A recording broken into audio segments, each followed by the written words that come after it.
Hello, my name is Jacob Friedman. This is an interview about Friends of the Library for the Gainesville Business History Oral History Project run by the Inquired Capitalism Program of the History Department at the University of Florida.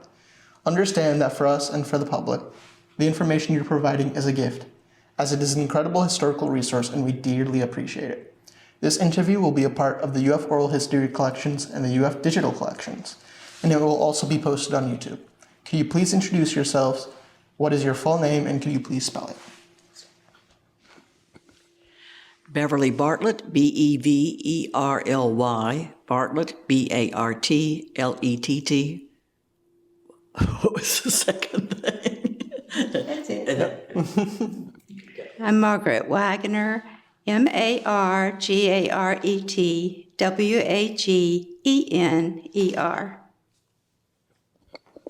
Billy Staff, Billiestaff. Mm-hmm. And so to just get us started, could you give everyone give a background about themselves? Just tell us a little bit about yourself, maybe how you got into volunteering with or being a part of Friends of the Library. I was a new bride, and my husband and I came here to the University of Florida for graduate school in 1966. And then 5 years later, he left with a PhD, I left with a master's and a baby. And almost exactly 10 years to the day, we returned to the chemistry department, to the quantum theory project, when they hired Rod back on the faculty. I met Margaret and others. Mostly my main activity was with the University Women's Club, and through that, we had a book discussion group, and several of them were members of Friends of the Library, in particular Tommy Bowles, and she invited me to come down to the Friends. I have two sons, in addition to Robert, I mentioned. Our son Ronald was born in Denmark, and... I grew up in Clemson, South Carolina, and my father was a professor, so I knew about university life and knew about university towns, and got a degree in English from a small liberal arts women's college, and then a master's degree in English education at Clemson. When I married my husband shortly after that, we lived in North Carolina. Well, no, we came to UF he was in graduate school, and I finished up my degree here. And then I taught high school while he finished his degree. We moved to North Carolina for 11 years, and then he got a job as a chemistry professor here at UF, and we moved back here in 1984. And I taught at Santa Fe Community College as an adjunct for quite a number of years. And my best friend was Beverly, and she became president of Friends of the Library, and she didn't have a newsletter editor, so she asked me if I would do that. And I did that from home while I was teaching. And shortly after that, it seems, I came to Friends of the Library to do a table. And then I did another table, and then I became president after that. And that's kind of the way things work at Friends of the Library. You start small and you build.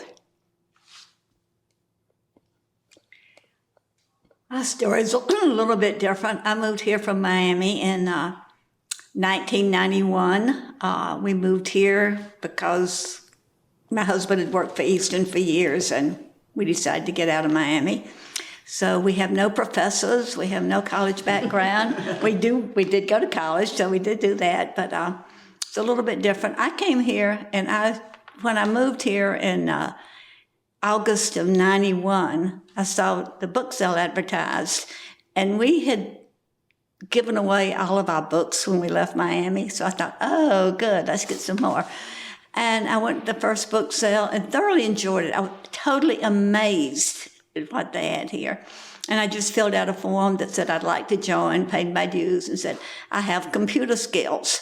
So Beverly called me and asked me would I do the newsletter.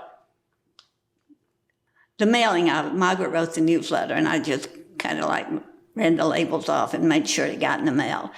And from there on, it went on. I became Booksale co-chair with a good friend, and we did that for years and years. Until the pandemic, sorry. But I thoroughly enjoyed every minute, and I would suggest everybody volunteer at Friends of the Library because you meet the best people in the world. And speaking of, so when you guys started at Friends of the Library, like how was it like when you began working there? Certainly much simpler than it was now. My first week, or my first time to come in and volunteer, at that time, Friends of the Library rented a small white building on Northwest 10th Avenue. They would sort the books there, and then they got put into storage until such time as a couple of weeks before the sale. They would bring them in a big semi-truck, drop them off, set up the plywood, and added some business that had given them space to use for that sale. As I said, I worked 1 week in the White House on 10th Avenue, and then we moved into our permanent home at 430 North Main Street that everybody now knows and identifies with Friends of the Library there. And No worries. yeah, anyway, I forgot what else. When I started, it was Friends of the Library was more like a family than like a business, and we were all good friends. And if anything bad happened to anybody, everybody got together. We made lists of meals for the week or whatever our friends needed. And it was very much a family atmosphere. It was also, I think people still pitch in. We all pitched in whenever something was necessary. Beverly cleaned porta potties. I cleaned the bathroom when I was president. Being president was a great honor. Being president was a great honor. But we all pitched in with everything. I can remember before the book sale, and I'll let Billy talk about this, but she and her book sale chair vacuumed the whole book house. The difference is, well, we were already in the new building before I moved here. The first big event that I went to was when they had the mortgage burning of the new space. And I had to agree with Margaret. It was friendly. Well, everybody's still friendly, but we all did pitch in, and anything had to be done. One person told me, if there's ever anything to be done at Friends of the Library, somebody will step up and do it. And that is still true. Mm-hmm. Yeah, and so, like I guess we should go back then. Mm-hmm. Can you give like a brief history of Friends of the Library? As they say, necessity is the mother of invention. Correct? Okay. That's good. So we go back. Friends of the Library was formed in 1954. In the 50s, it was just a city library here, not the county-wide library system that we have now. And the library was falling into disrepair. And it wasn't until one of the librarians fell through the rotted floor and broke her hip that the citizens got together and got on work on raising the funds and getting started to get a new library for there. The next big thing is, as I mentioned, it was just a city library system. In the 80s, the library district formed, but there was the Friends of the Library who led the way to go get signatures to get a library district formed. We're one of 3 library districts that's an independent taxing agency in Florida. There are a number of them, which is why we have to always have somebody on guard, because in Tallahassee they want to do something to independent taxing agents without ever thinking agencies, without ever thinking of the effect it might have on the libraries. That's an aside. Anyway, so the Friends were instrumental in getting the library district formed by collecting signatures and whatever support they could give. Then they put out the effort for the bond issue to raise the money to start building the libraries, because you then had the headquarters, and until we now have 10 library branches built out for the county-wide system. Friends itself began work in the library, in a room in the library, And the initial sale was to sell the books that were being pulled from the collection of the library, and they made it would be $84. Up to now it's quite a lot more. When the library needed the space in the library, they kicked the Friends out, and so then they rented the little white building on 10th Avenue that I mentioned. The sales themselves were nomadic. They had to move from business to business each sale, an empty building that a building owner would lend to the Friends to hold the sale. So getting our own permanent building made a huge difference in the success of the Friends sales and for ease of operation of the organization. But being so successful meant the sale grew and got larger, more volunteers, and so that homey, friendly atmosphere that we had to get more businesslike and organized along the way there. But it's... I'll just add that we did this pamphlet for the 70th anniversary of Friends. So Friends would start, we call it Friends, and we might say FOL, which is Friends of the Library. We also might say ACLD, because that's the Alachua County Library District, and all of these acronyms are sort of the way we talk now. So, but anyway, Friends of the Library was started in 1954, and so this was a milestone of 70 years of Friends of the Library. In all of that time, it's like, how have your challenges and obstacles changed? You have 70 years of history, so. As I said, initially it was having to be nomadic or nomads and move the books around. You understand, to have books come in and price them, put them in boxes, put them in storage, then move them by semi over to a location, where now we have the ease of being there year round. But with our wonderful new building that we were all so happy to get, the only air-conditioned space in there is the office/kitchen and the 2 restrooms. The rest of that big, huge building is not air-conditioned and it's not heated. So that's from the beginning, and continues to be to this day, that the weather can have an effect on being able to work in there and volunteer. But we're very careful that no one get heat stroke or anything, especially this past summer. So the building storage has always been a problem. Again, our success creates additional problems for us, but we step up and get organized and handle each problem as it comes our way. But I would say that's the principal things that may be obstacles along the way. We've always had plenty of volunteers. People come in, love it, they don't leave. We've all been there 35 plus years. One of our members, Linda Connell, that ran the Collector's Corner, just died recently. She had 47 years, so that's...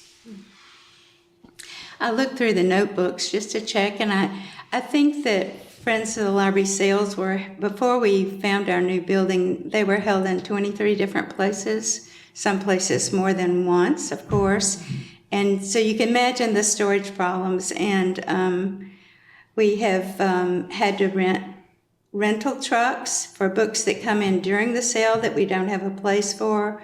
We had to use part of the Junior League, and they were very gracious about letting us use their facility to store books for the sale, because we're constantly restocking throughout the sale.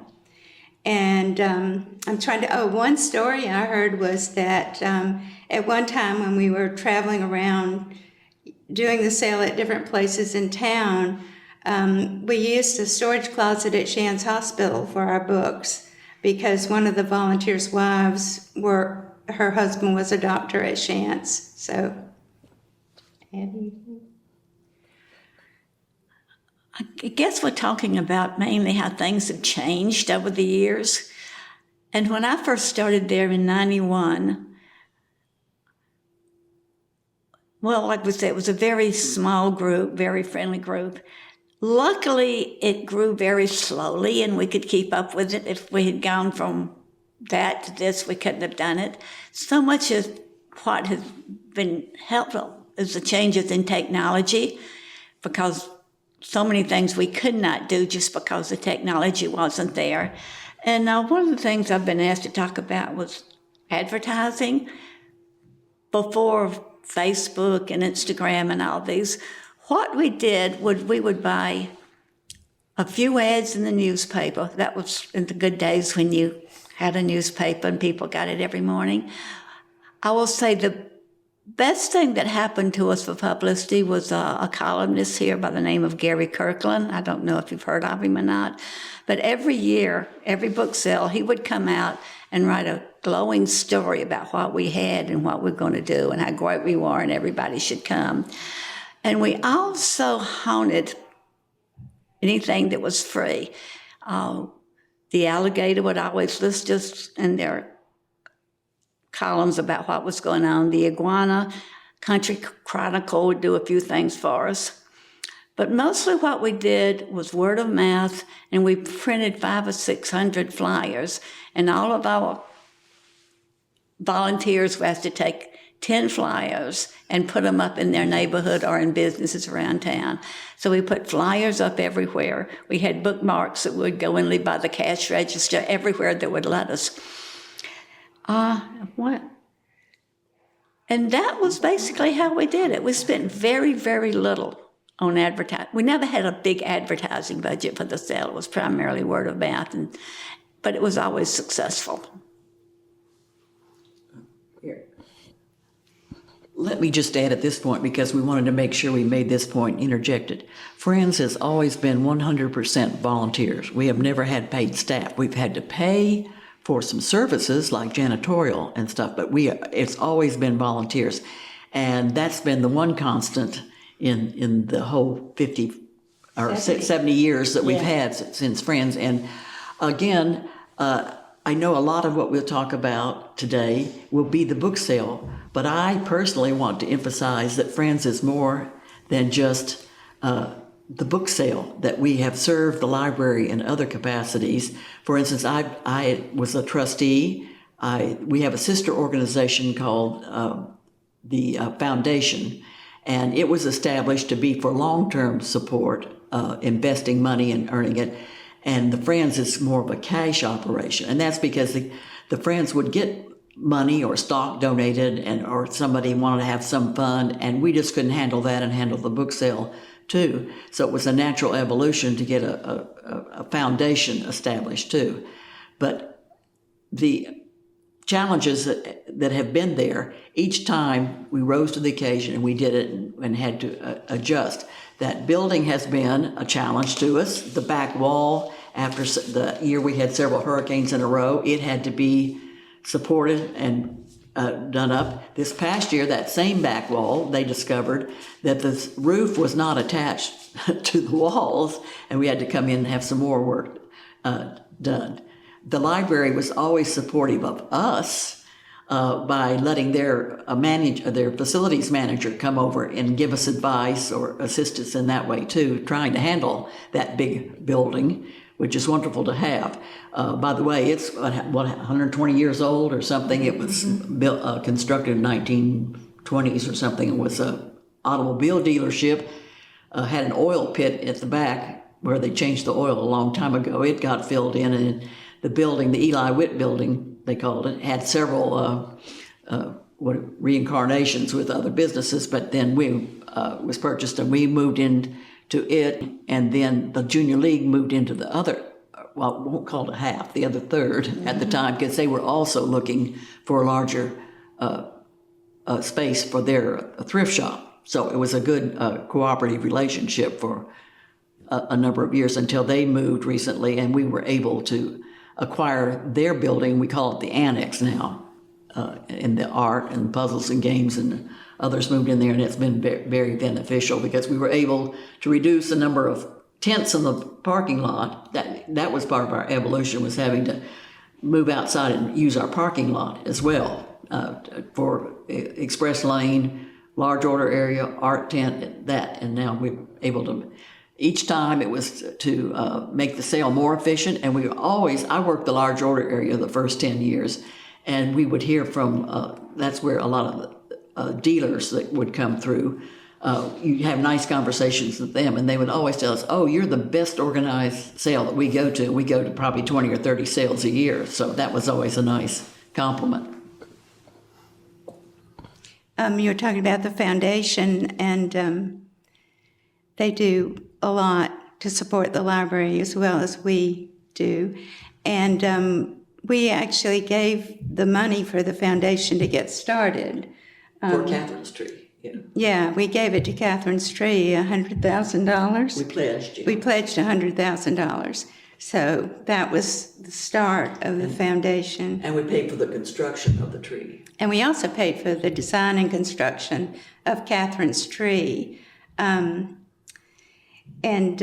every year we pick out certain volunteers, and the library picks out certain library staff to be awarded a leaf on Catherine's tree.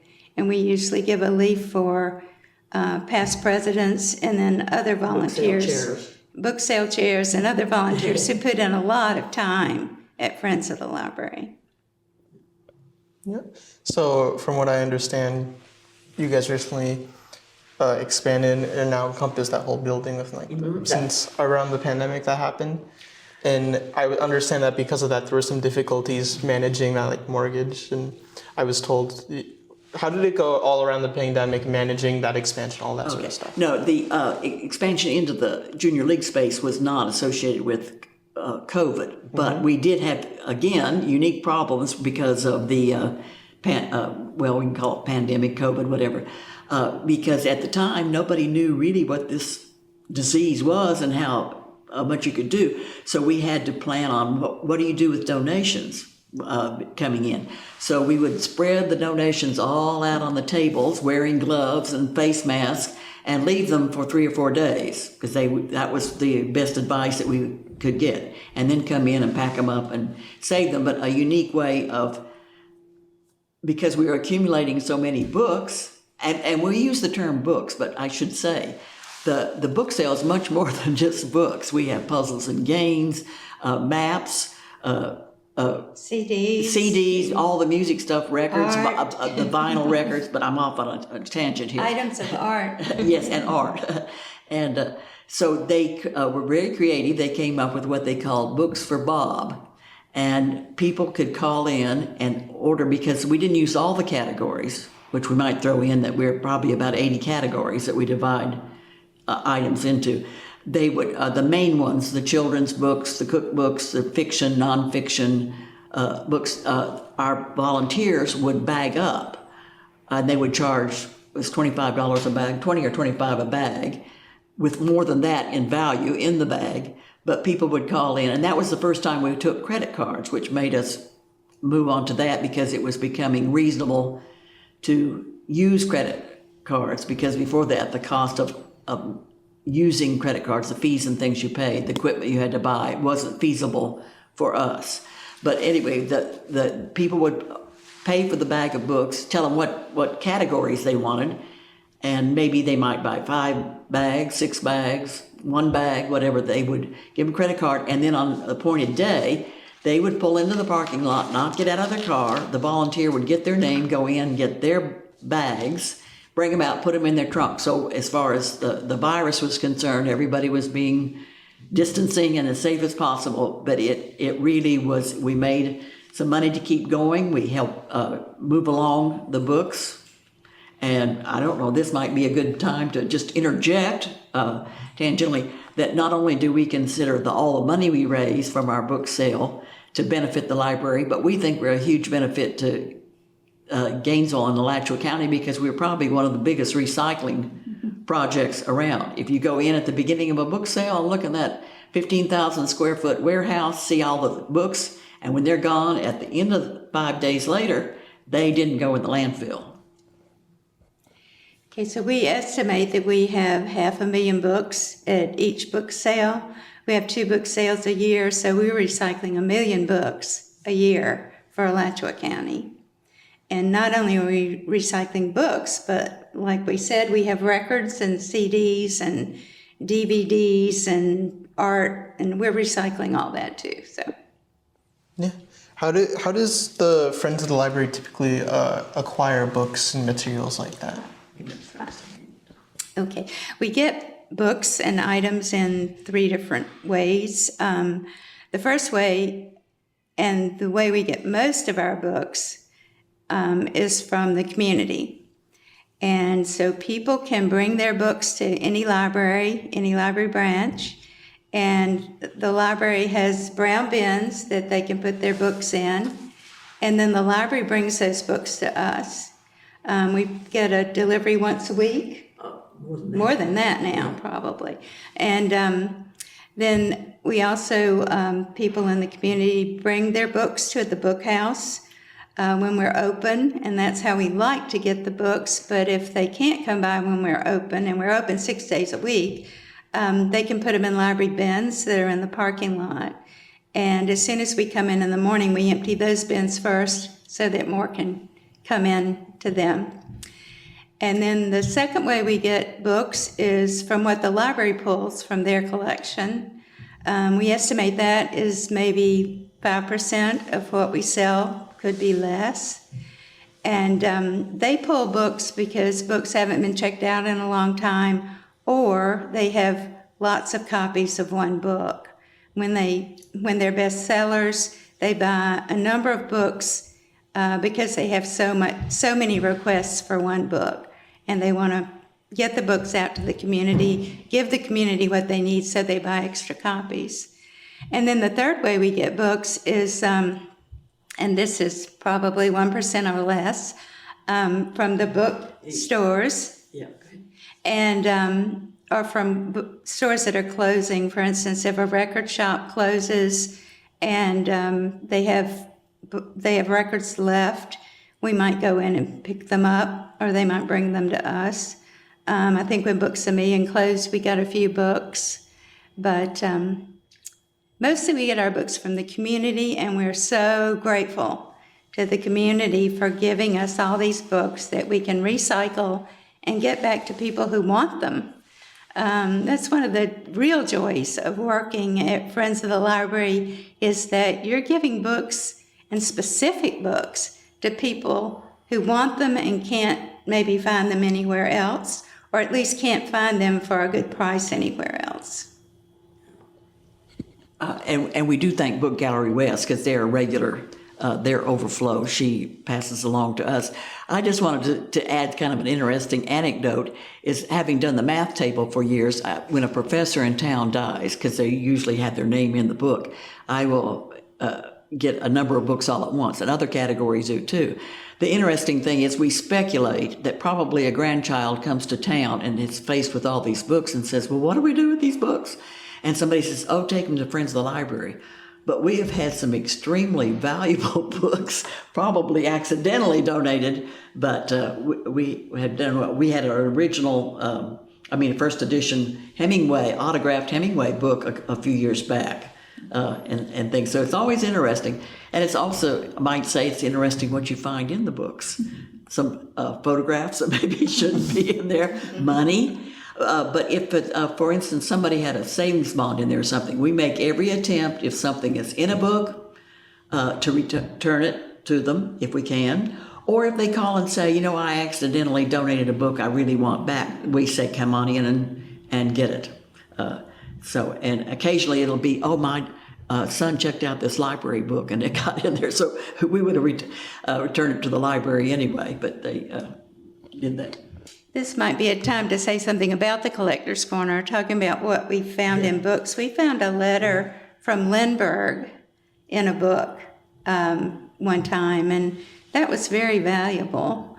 And the Collector's Corner is for collectors. It's not all expensive things. It's just things that are, some things are collectible, but it's things that are Florida related and things that people would like to collect or do collect, like postcards, stamps. Or older and can't take the heavy load. Or maybe an older table. book, yeah, that might. Doesn't do well on a table. Exactly. Yeah, so you're just talking about like professors and how you get a bunch of books from whenever maybe they die or move out or whatever. How is like the University of Florida, or like the student population or professor population it brings here, how do you feel like it impacts Friends of the Library? Billy?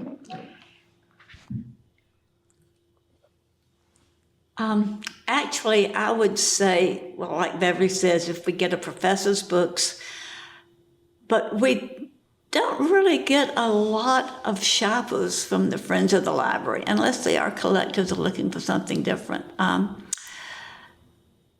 Graduate students come by pretty soon looking for things. Younger students, not so much, although I will have to say for a while we had a lot of young women coming in looking for the Divergent series and what's that other series about the vampires that the girls went crazy over about 15 years ago. And they would come in looking for that. I would like to say one thing, and I guess it's okay. We do not ban books. If you bring me a book, and about right before the pandemic, when they were banning books and teachers were getting nervous, teachers would bring us books from their classroom. They would enter their classroom, and they said, "We can't have this." Some of the books they brought had been required reading or suggested reading in middle school and lower school and high school for years. And we put them all on the table and we sold them because schools could no longer carry them in their school library, and they were very popular. And I'm talking about books that had been bestsellers for young people, like The Outsiders and Wrinkle in Time, things that were being pulled from the classroom. So we do not ban books. I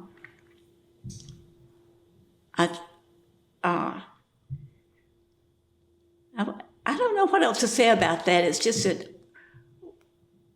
we believe people should be able to read anything they want. I mean, like I will say, if it's like really, I'm not close enough, okay. If they need, a lot of these books, I mean, like they took Harriet Tubman books out of the school libraries. They took Coretta King's books out. And I always felt like that these should be available to middle schoolers. So we have never, we do not ban books. Can I? Well, let me say something. One thing I like about working at Friends is that we're supporting the library, which is a place where anybody can go, no matter what their race, no matter what their culture, no matter what their ethnicity, their gender, whatever. They can go and they're treated respectfully, and they can check out anything they want and learn about it. And we feel the same way at Friends of the Library. In fact, the quote that we chose to put on Catherine's tree when we constructed it is that the only true equalizer in the world are books. The only treasure house open to all comers is the library, and the only wealth that will not decay is knowledge, and we believe in that. Mm-hmm. Yeah. So, but your question was about the university. Mm-hmm. Oh, I think we have regulars. The professors, we wouldn't know them, but the students, I think plenty of the graduate students come in. Unfortunately, we would like to have more of the undergraduates come, but I think the foreign students choose to come and buy books there when they learn about our sale because they can improve their English that way. But the majority of our customers are the local clientele, but they are multi-generational. People say, I've been coming here since I was 5 years old, mm-hmm. and that. But we do get out-of-town shoppers as well. We had one woman who wrote us a letter and said, I've heard about your sale, and she bought a plane ticket from Seattle, flew down here, shopped, packed the books up, and had them shipped back home. We've had others write and say, I plan my vacation around your book sales because I'm going to come to Florida when you have your sale. And so it's always interesting, the customers we have. But we wish we got more students to come, and but we're hoping our social media, now that we're getting into the 21st century, will attract more students. For instance, Jacob, have you ever been to our book sale? I have not, actually. I hope to change that this year. Yeah, speaking of social media, and you talked a little bit about how you've done like newspaper ads here and there, but mostly rely on word of mouth. How do you see that like changing with social media, or how valuable do you see it, or is it just another piece in the puzzle where word of mouth is still the main way? I think one thing that helps us is there's they're book sale sites, and bookfinders.com is booksalefinders.com is one site. And then we have a Facebook page, and we have somebody at the Friends of the Library that A younger person. that answers people's questions on Facebook and keeps the Facebook page up to date about what specific things are available. Sometimes we have special things at the Collector's Corner that we know people would just love to have and want to be the first one into the book house to get. And what else? We're getting on Reddit soon. We're on Instagram. So we're getting to be a presence on social media. Oh, really? I just want to kind of emphasize what Margaret said, because so many things we could not do because the technology wasn't there. So I think with new technology, being able to take credit cards, really big thing for us. And being on social media, because we used to advertise at UF we would have someone come out here and just put flyers all over, and hopefully students would see them. But I really and truly think that the advances in technology are going to be a real boom for the book sale and for people to come and buy what they want. And we can just, I think, enable us to move people through the book house faster. I don't know if you're ready, but one of the things I wanted to get to is how we promote literacy in the community. Sure. Is it time for that? We don't just support the library, but we do things in the community to promote literacy. And of course, the big thing we do is getting books out to people who want them, and lots of books. At affordable price. At very affordable prices. I looked back in the notebooks, and paperbacks 25 years, 30 years, 40 years ago were still 25 cents. Yeah, we haven't raised our prices like everybody else has raised their prices. So that's one of the main things that we do. But we also have programs for literacy. One of the big ones that we do is Snuggle Up and Read. We started that 25 years ago. And with our money and money from the Marin Foundation gave us some money at that time, we're able to give a book to every Head Start student in Alachua County. And this is 9 Head Starts in Alachua County. Plus there are other designated daycare centers that we also give a book to every student. And we don't just give the books. The library helps us by ordering the books at library prices, and then they take the books to each Head Start facility, and a member of Friends of the Library usually goes and helps either read the book or present the book to the students. And when I did it, I presented the book like a graduation diploma. I called each child's name, and that child came up, and I presented the book and said, "Congratulations, you have a book of your own to take home today." And it was just like, I would cry, and the children would hug you, and it was just so rewarding to go and help read the book for Snuggle Up and Read. We also give many grants for literacy to various NGOs in Alachua County, and our mini grant, I was going to use this flyer to tell you how much we contributed to the mini grant. I'll let you look it up. And the mini grants come in, and we $8,000 a year. We look at them, and about $8,000 a year goes to mini grants. At our sales, we have a change jar by every cash register, and people are very generous. Our patrons are very generous, and they put their change in the jars, and that money goes to pay for literacy materials and classes that are given at the library. Yeah. And we get between $2,500 and $3,000 a sale. So that's $6,000 a year to pay for literacy classes. So the people who volunteer to work in the literacy program at the library, this money can be used to purchase the materials they need. So anyone who wants to volunteer for the literacy program doesn't have to put out their own money to be a volunteer and help people. And it's not just people maybe who haven't learned to read, but it's our people who are here and English is their second language. So it also helps them learn English as well for their literacy. Yeah. So earlier you guys were talking about technology being a boon with getting into social media and all that. And credit cards, of course. I wanted to ask you guys on the flip side. With a 70-year-long history, you guys have been around before, during the rise of sort of e-commerce, Amazon, online shopping, all that. Have you noticed like any changes, or like the audience you can attract, or the people you can turn out to book sales with this option to get books so easily online? I think the answer for all of us probably would be a no, because our prices are so competitive. The better books we get, I'll use my table that was doing for years, the math table. We we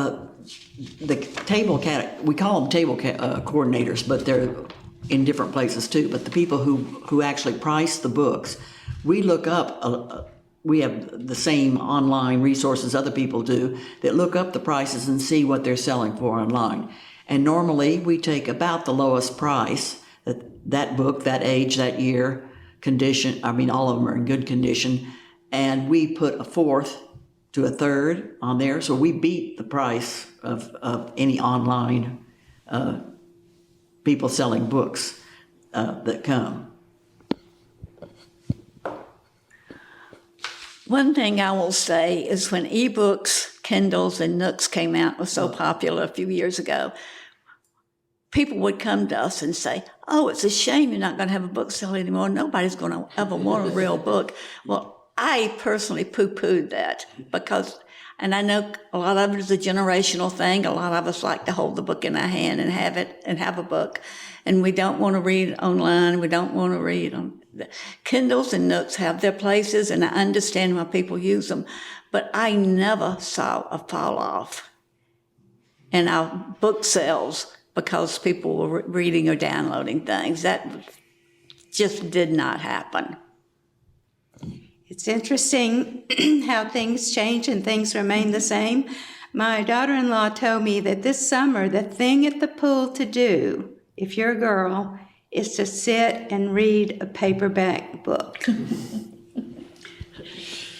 And I would say probably as big a competitor to us as that is our own library system, because we have an excellent library system. Getting the separate funding district for the library meant we weren't competing with other governmental agencies for funding.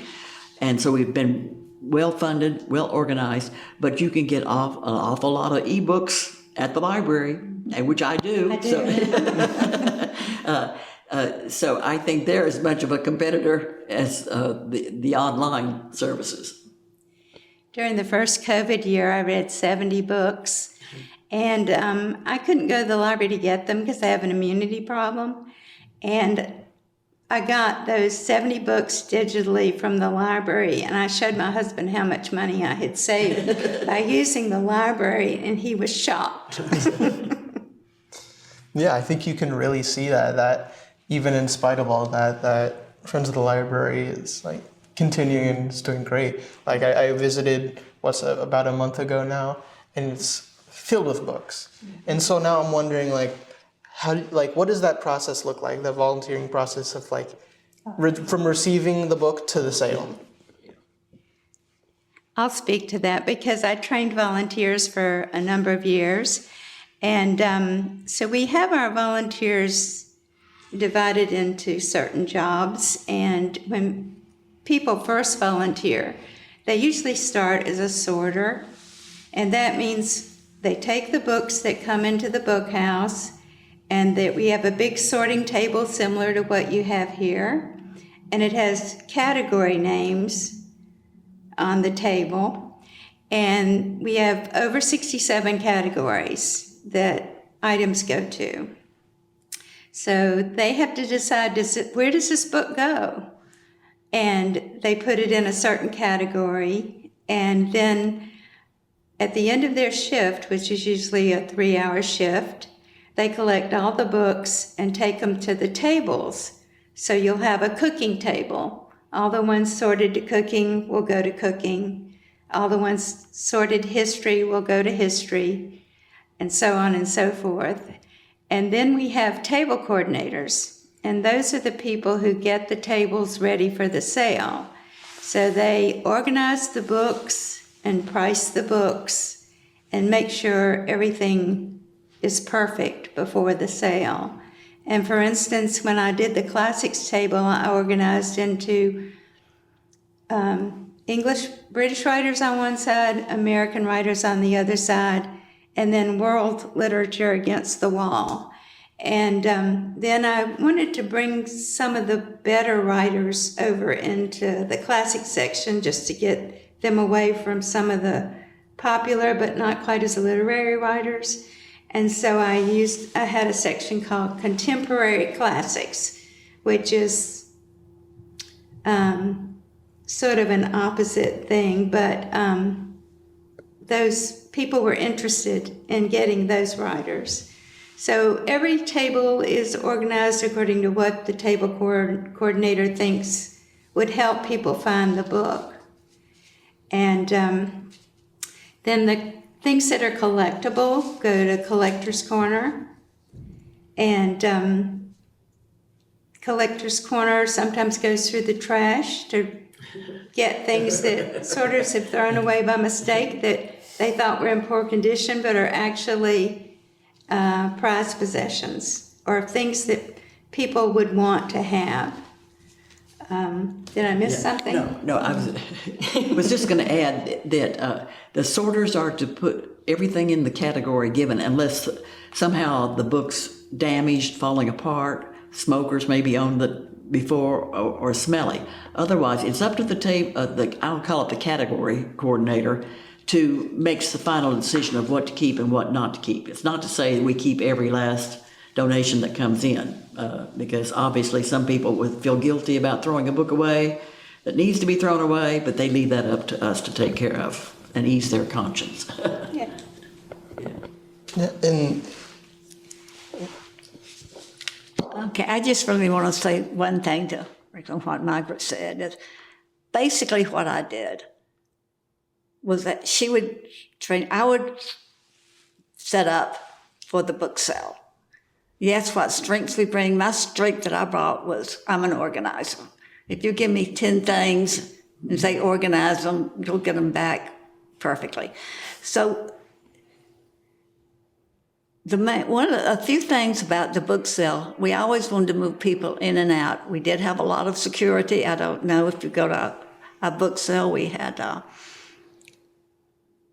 3 crossing guards to help people across Main Street and one in the back. And then we always had security in the building. We always had 3 policemen on Saturday morning, Sunday morning, and dime day. Dime day can get very hectic. People will fight over books for a dime. But that was what I probably did was get people in and out and get all the volunteers arranged, because we did use about 400 volunteers during the sale, working in 3-hour shifts, and for 5 days. It has to be well organized, and that was basically what I tried to do, was keep the book sale organized, get people in and out of the building as fast as possible. They can speak to all the things we do with the money. I was just trying to help raise as much as possible. I think you're looking at 3 of the most organized people in Alachua County. Except for interviewing for oral history. Right. Most of the people who are table coordinators are extremely organized, and that is our goal, to get people in and out of the book sale as quickly as we can, because we have so many people who want to come.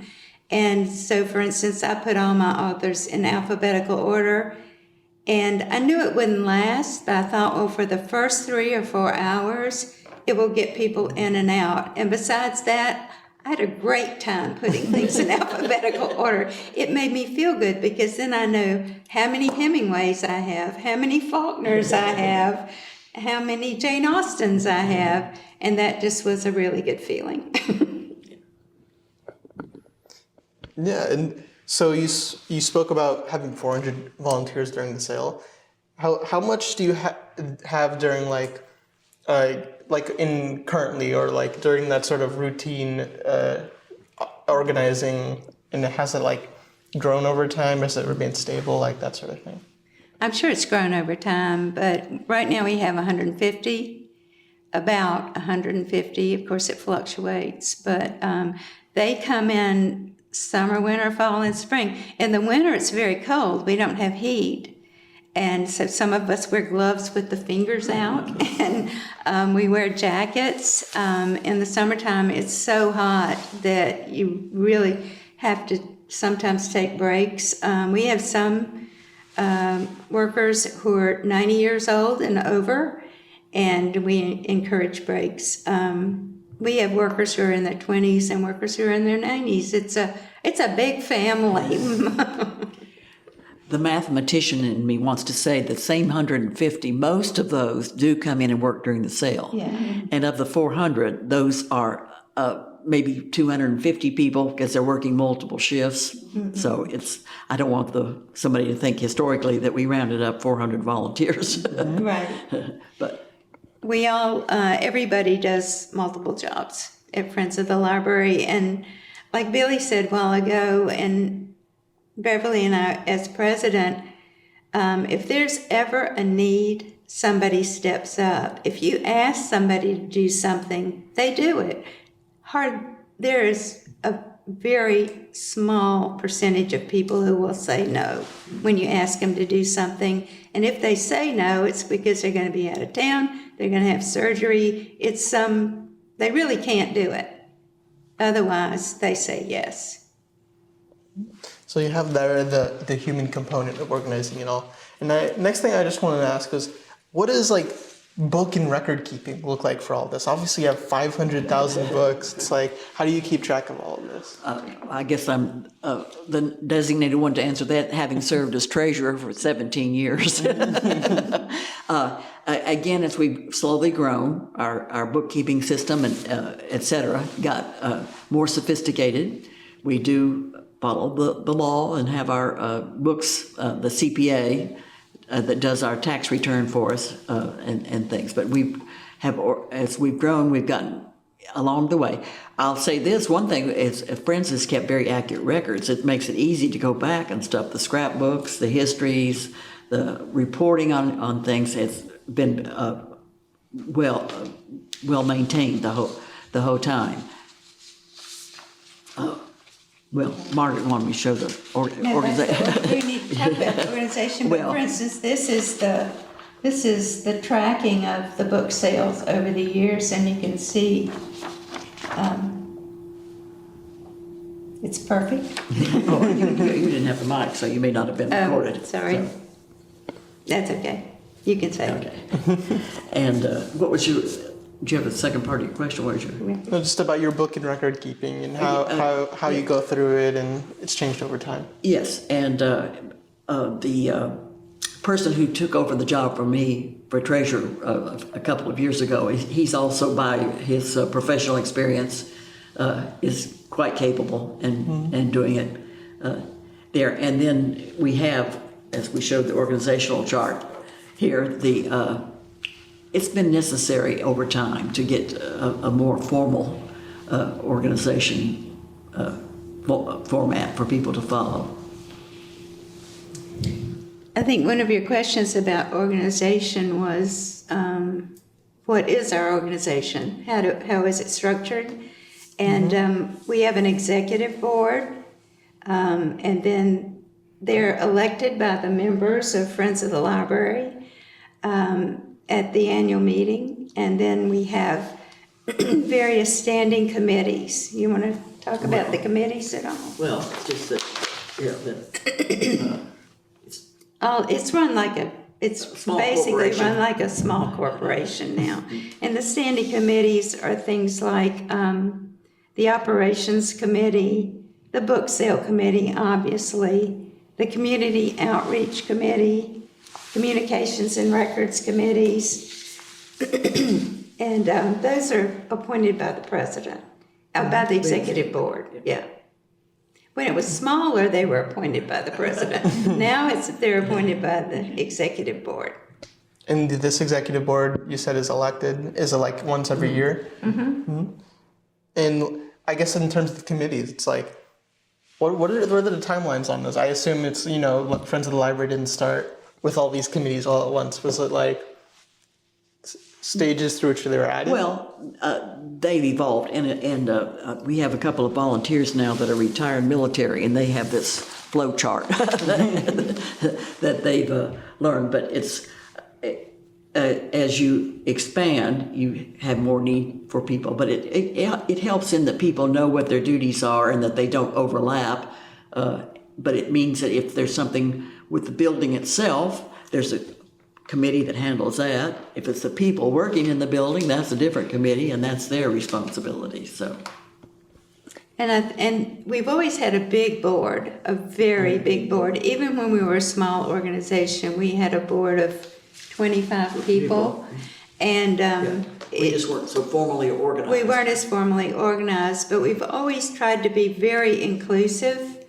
And have lots of people running the organization, not just the glorified few. And this chart has made everything run, I'm sure, a lot smoother. It's a lot less personal than it used to be, but we've gotten bigger, and it's probably more effective. Yeah, and so for the people on the executive board, I'd assume that what they do is day-to-day is similar to any volunteer plus like administrative work. Well, their positions are, as you expect, president, vice president, secretary, or recording secretary, maybe what do you call it, when you're the one that writes the letters to people, treasurer, assistant. I will say this, the treasury portion is split up into two jobs, in that the treasurer handles paying the bills, income, outgo, all that, all year long. During the sale, there's a sale treasurer, and they're responsible for taking the money in, counting, depositing, and that sort of thing. So it makes two different jobs. One thing about the president that I think is important is that the president goes to all the trustees meetings for the library, all the governing board meetings for the library, and all the foundation board meetings. And that is a very good way to know what's going on with the library, what the library needs, what's going on in the community, and so on and so forth. The governing board was an eye-opening experience for me, and you get to know the people who run the community, and they get to know you. So, and we give reports to the governing board from Friends of the Library.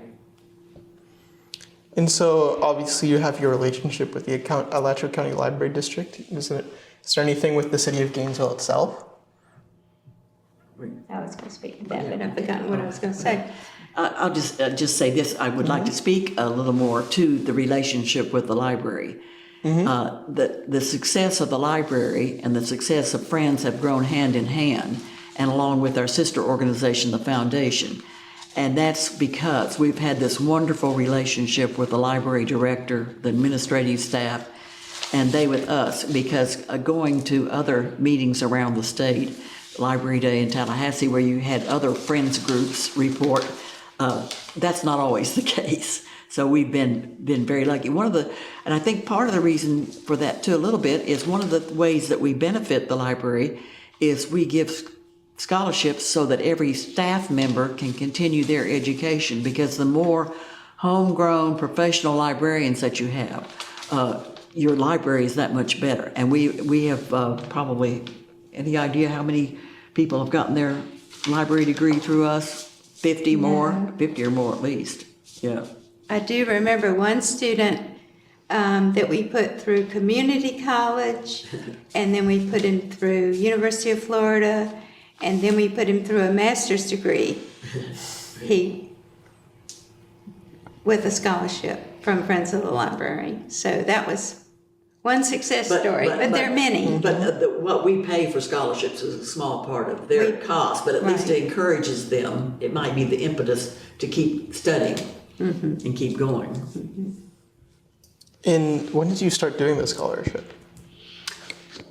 I don't remember exactly. I joined in '89. I said, I'm trying to remember if we had the scholarship program. We had it in 91 when I came. I know that was one of the things that we did do was We had it when I came in, That was in 91. 87 or something, 88, something like that. We had it then, yeah. It's been going on for some time. You were 89, okay.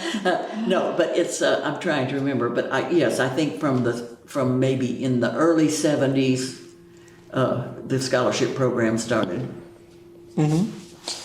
And I guess while we're on the topic of these dates and times, I just want to run through some key dates that you do in your time there, but also in the history of Friends of the Library. So we obviously can start with the founding. Okay, as I said, it was founded because of the necessity of having a new library, and it motivated the group of citizens, mostly women, probably, but civic leaders, let's say that, to get going. And 1954. Yes, and then again when the library district formed. But Friends was always there when they needed extra things, like when they had the grand opening of the main library, we underwrote the social costs for the reception and things for that. As I said, it's each need we could step up. Other important dates, getting our own building, because having just work in a small building and store stuff, but having our own building was significant. But then within the building, there's been significant dates of the hurricanes and the COVID and that part. So, do you know like specific years and all that, like years, months? Of what? Like for like when you bought the building originally? We bought the building. Oh yeah, we bought the building in 1989. Mm-hmm. We were able because right at that time it's when also the library district was expanding, and so they were building Millhopper and Tower Road branches at the time. So Ann Williams, the library director, she and I was president. We kind of came to an agreement. Let us instead of giving them money because they couldn't buy books, they had no place to put them. She said, take your money, and we were able to pay off the mortgage within 2 years, which was significant, because then we could turn around and give all the money that we raised to the library when they could afford to have a place to put the books there. And then we bought the junior league side of the building. What year was that? That's recent. 4 years ago. 4 years ago. And it was before that. It was before the pandemic. We were moving things in there before the pandemic. And everything is like post and pre-pandemic in our minds, because it all stopped at one time. Anyway, once again, we paid off the mortgage in just a few years.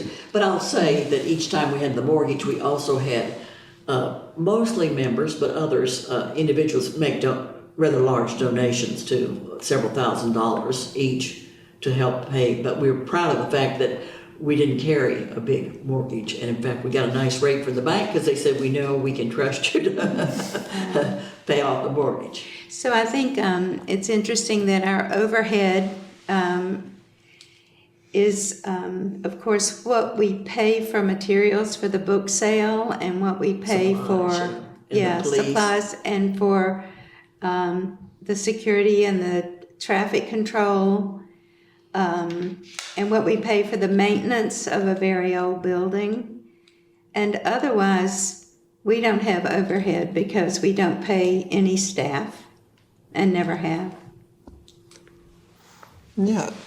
And so along with how you talk about buying a building, expanding it, how important is growth and expansion to Friends of the Library? And if not really, then just what are the goals in general? Again, the mathematician in me. It's been geometrical. Being in the building, having the time to sort the books, price the books, glean the books, have them nicely arranged. Because before then, in the having to store and things, a lot of it was paperbacks a quarter, hardbacks 50 cents, et cetera, et cetera. This way, we're able to handle each item and price it accordingly. And the proceeds have just, plus the publicity of being in the building and people know where to drop books, to donate books. That's been very important too, that they really know where they can drop the donations off. I forgot to mention one of our advertising strategies is our marquee out front. Yeah. The marquee, the sign, for Friends of the Library always gives the date of the next sale. And people see that when they go up and down Main Street. And so that's a good advertisement for our sale and for our facility as far as where to drop things off. Mm-hmm. And I heard you guys make a remark about like a lot of the volunteers at one point or another, or maybe even now just being women. And so can you speak a little bit on that? I think women had time, once their children went off to college or got married and left the home, women had time to work, and so the women did. Now most of our workers are retirees, so we have quite a number of men because they find themselves in the same position. After they retire, they're not ready to stop. They want something else to do. So they come to the Friends of the Library and find plenty of work at Friends of the Library. And if they have been in business and want to move into an executive position, they can do that. And so just what are other goals of Friends of the Library in general? We've spoken about promoting literacy, enriching the community with books. Is there anything else in addition you'd like to speak on with that? I could speak on two things. We do almost all of our projects, and our goal is to promote literacy in Alachua County. Mm-hmm. But there were two instances when we veered from that. And one was during the war in Afghanistan. Soldiers were requesting books. And there was a website. There was a website where soldiers would request specific books. And so our library, there was a librarian at one of the branches who was really interested in helping the soldiers, and we had somebody at Friends of the Library who wanted to take it on as well. So we sent, for years and years, we sent books to soldiers, and we had the books for free, so that wasn't an expense, and then we paid the shipping. We paid the shipping for the library to send the books. And then the other time was after Katrina, and this is a perfect time to talk about that since the anniversary of Katrina is coming up and it's been in the news all week. There was a library in Slidell. Their collection was completely wiped out, and we had a volunteer from Louisiana who was very, very cognizant of what was going on in Louisiana and Mississippi. And with her help and her transportation, we were able to send quite a number of books to Slidell, and they were able to give books to their patrons while they were recovering from Hurricane Katrina. Yeah. So throughout all this, with all this interaction with books and literacy and all that, has this sort of work changed your relationship or perspective on literature, like your time at Friends of the Library? I think it just deepened it. My early memory of 5 years old, I lived in Manhattan, Kansas, and my mother took me to the public library. And it was a rather stately marble-clad building, but I went in there and said, "You mean we don't have to pay? We can take the books home?" So public library's always been an interest of mine to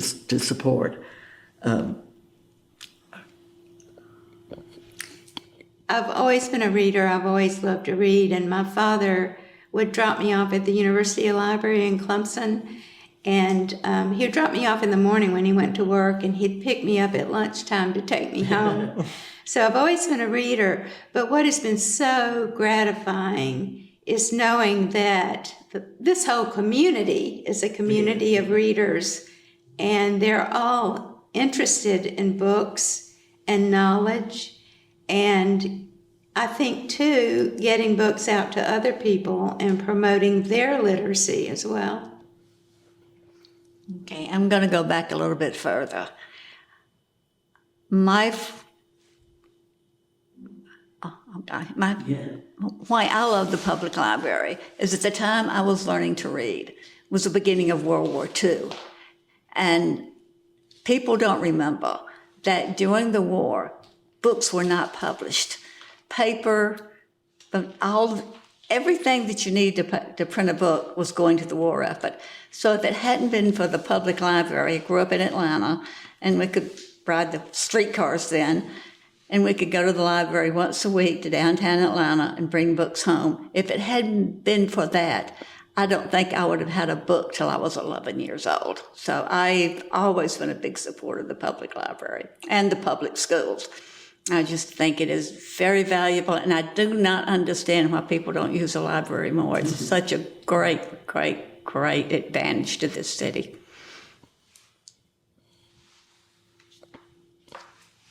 Yeah. So, in all that, what of yourself do you see in Friends of the Library?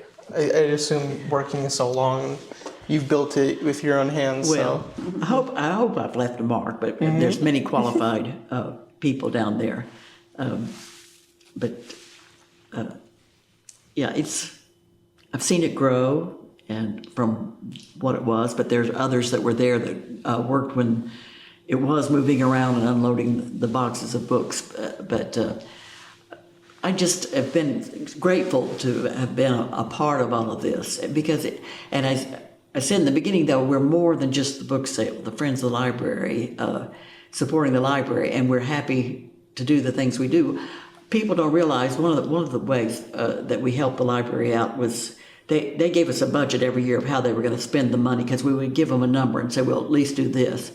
Is the hospitality fund for $500, because you can't use state funds to even make a cup of coffee for if you're hosting a meeting there. So they were able to be gracious hosts at the library for having that. We paid to refurbish a bookmobile when they needed to bring it out of retirement and put it back on the road because they had the need for library service was growing and increasing. It's just, I'd like to point to something and say, well, that was me, but I think that, there's been plenty of people down there that have done a great deal. It's truly a group effort. And like I've said, if we have a need for bookshelves, somebody steps in and makes the bookshelves for us. Often doesn't charge for the wood or the tools or anything else. It just gives it out of their own graciousness. But one thing we haven't brought out that we wanted to make sure we said is that before we have our sale, when all of our books are organized, we invite the library to come in and pull books that they need for their collection.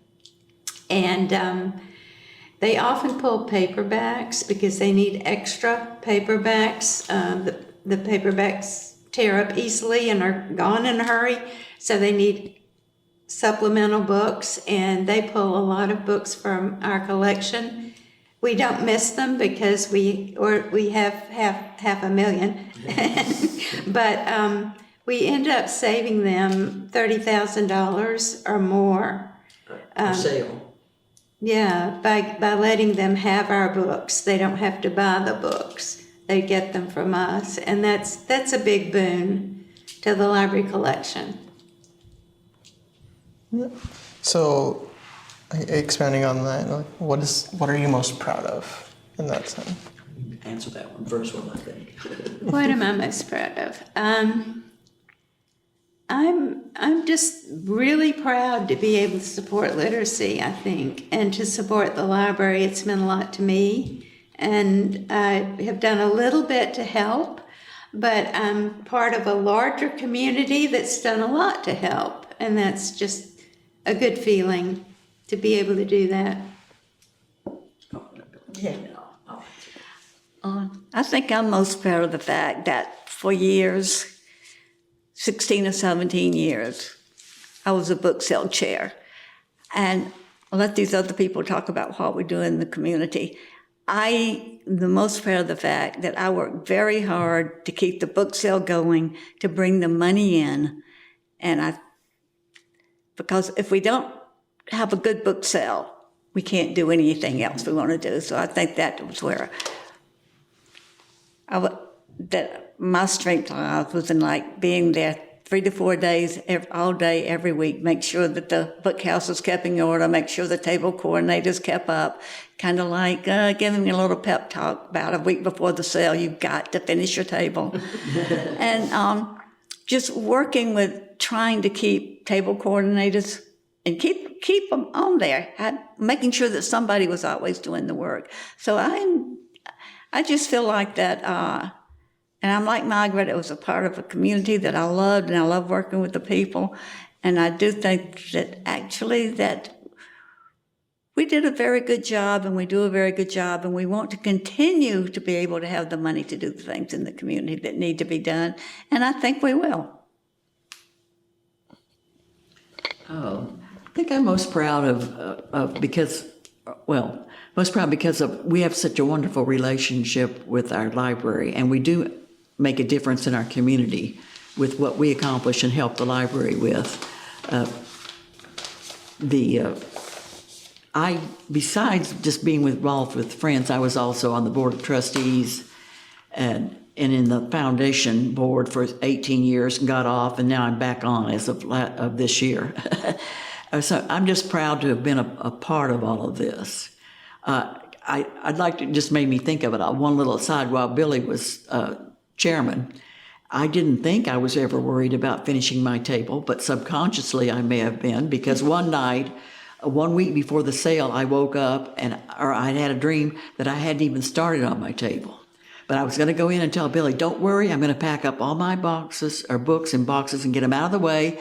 And engineering can have the other half of my table where they were. And next sale, I'll get all those books priced and out there. So we are, it is high on our priorities of commitment and things to do, there, so. Mm-hmm. And so from that, is there like, when you're working there, do you have like a favorite part, or is there a part where you're thinking you're doing it, or you finished it and you're thinking that's what it's all about, or you find most rewarding? The day you finish your table, you think, phew, I'm glad that's over with for this year. Yeah. One other thing is, people always want to know what we do with the books that are left over from the sale. And we have how many? 10, 15? At least 15, maybe. At least 15 groups that come through, and nonprofits that come through and take our books. The day after the sale. The day after the sale. They can apply and come in. Mm-hmm. And so they're very happy to get the books that are left. For years and years, we gave books to the prison system. I think now they don't. Well, the restrictions are kind of The restrictions, high, what you can take. But for a long time, the prison system didn't have a budget for books. And so when we sorted our books, we had bags that we filled with books for the prisons, and we knew pretty much what books could go to the prisons and what books couldn't. And then somebody, of course, at the prison went through the books as well to make sure they were appropriate for the prison system. But that's another thing that we did to help out the community. So I can't have an interview talking all about libraries and book sales without asking you all, what's your favorite book? You can answer first. I know mine. Okay. People ask me often what my favorite book is, and I always say it's the book I'm reading now. Because I have so many favorite books, and it is often the book I'm reading now. But the best book I read recently, I think that I could recommend to people, is by Michael Chabon, and it's called Moonglow. And it's very character-driven, not so much plot-driven, but character-driven. And it's not a fast book because it's not plot-driven, but it just makes you feel really good. And you feel like you know the characters and you're a part of their lives. And I think he does a great job with that.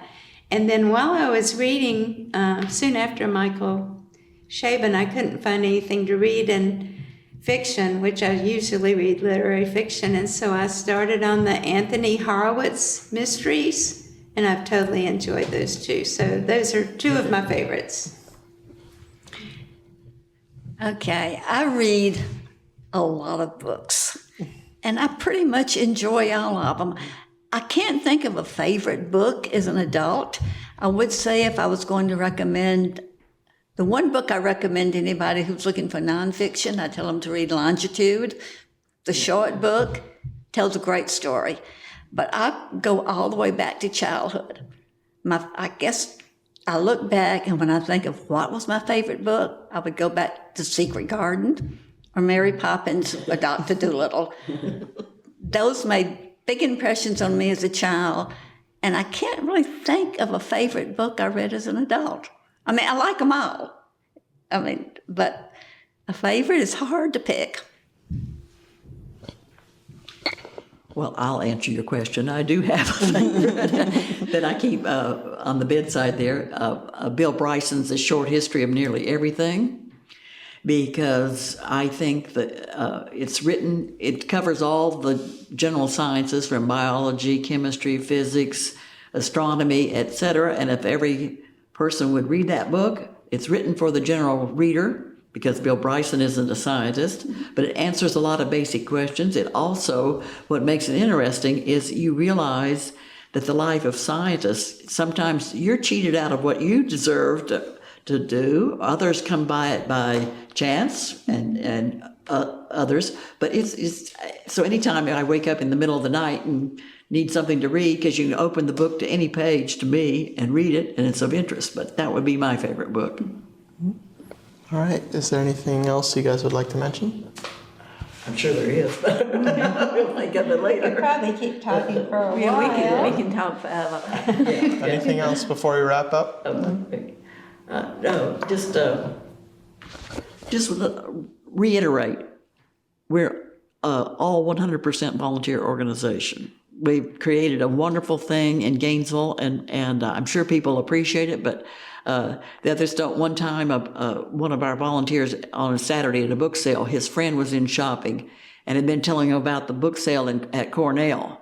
And so he asked me, he said, how much do we make a sale? And at that time I said, well, I think I'm talking about gross, not expenses, probably about $150,000. And he turned around to his friend and said, $150,000. And his friend said, oh, well, we do 200 or something. And so he looked crestfallen, and I said, wait a minute, we have 2 sales a year. We're 300,000. He turned around to his friend, and he was happy. The other thing I'd like to emphasize too is we've all been here over 30 years.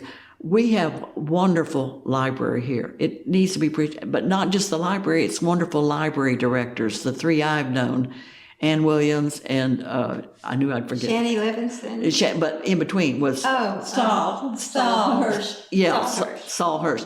They all have been excellent. Gainesville has been, Alachua County, I should say, has benefited so much from having them here. It's wonderful to be a part of this, all of it. So anyway, and thank you for bringing us in today and giving us a chance to tell our story a little bit. Of course. Yeah. Thank you all for sharing. Thank Anyone you. else, a final word? Thank you.